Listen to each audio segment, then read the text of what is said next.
My name is Rick Fletcher, and I'm a professor in the College of Forestry, and I'm also an extension forester working around the state of Oregon with landowners and with foresters to apply science on the ground and to help them find better solutions to managing our forests and producing the kinds of things that are good for them and good for society.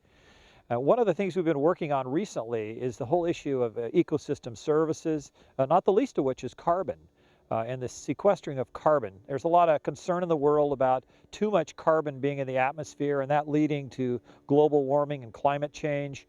Certainly society is asking people to reduce the amount of carbon emissions.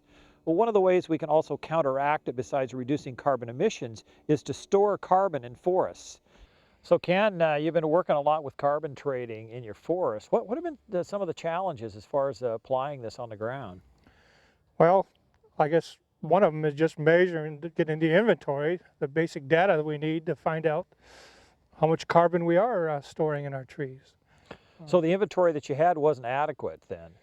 No, it was good enough for my management, but if I'm going to sell the carbon credits, statistically I need something a little more precise, and certainly someone that's a third party can come back and get the same answers that I got when I took the inventory. Well, so there's a lot of carbon in the forest. It's not just in the wood of the trees that we've been measuring in the past. So that's some of the challenge is measuring that certainly. rest of that carbon. I've never thought of the litter and the debris from thinning and such here, but if a scientist came in and started measuring the carbon, they'd probably find more.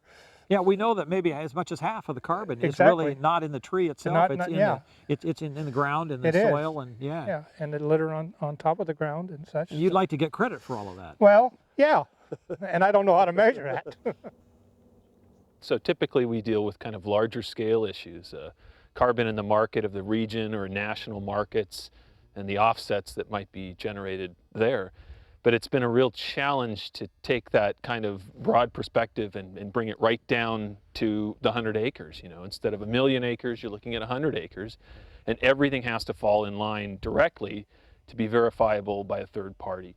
But here, we have a definite standard error in cubic feet that we need to hit for Ken's property. Yeah. And if he doesn't hit it, he's got to come out here and measure more of these trees. Yeah.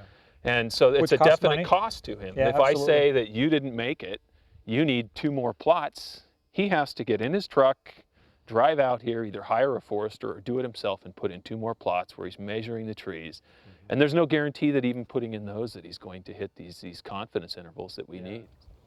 We have great growth rates that are comparable with other major forest products areas like the southeast, the United States.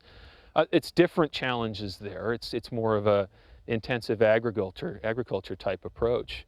But we can get great growth rates here in the Northwest, and there's a lot of room for improvement, particularly in the small private landowners, to improve their management and store more carbon on their lands. Has that changed your management plan at all in terms of the idea of selling carbon, which is storing it rather than cutting it, that we might do with harvesting? I don't think so. I'm going to... You're still going to harvest? Right. I'm going to follow the OSU extension guidelines on thinning, the density management, and let the chips fall where they may. Right. Yeah. One of the exciting things about my job is getting to work with landowners like Ken and researchers like Greg to make the forest better for all of us, for the landowners, but also for society. And watch this carbon topic. It's one that has a lot of potential, and it's certainly going to be important to those of us in the Northwest and those of us in the world.